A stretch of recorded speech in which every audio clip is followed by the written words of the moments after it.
Hello అండి. మేము US వచ్చామన్నాం కదా, వచ్చేటప్పుడు బెంగళూరు విమానాశ్రయం లోపల గేట్ వరకు మా ప్రయాణం అన్నమాట. ఆ గేట్ కొంచెం దూరం ఉంటే ఇలా బస్సు కానీ ట్రైన్ కానీ ఎక్కించి తీసుకెళ్తారండి. ఇది బెంగళూరు ఎయిర్పోర్ట్లోనే ఒక జర్నీ అన్నమాట. చూడండి, ఎయిర్పోర్ట్ నుండి గేట్ వరకు.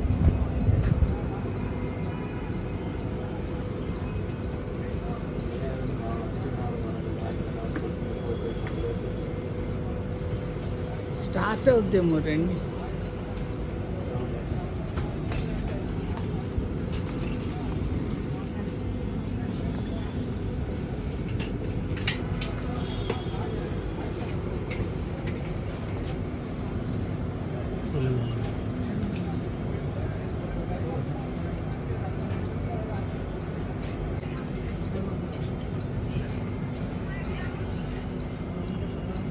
అయితే విజయవాడ టు యూఎస్ఏ అని ఒక వీడియో చేశానండి. అది లాంగ్ వీడియోలో కూడా ఉంది, చూడండి ఒకసారి. బెంగళూరు ఎయిర్పోర్ట్ చాలా బాగుంది. ఓకే అండి.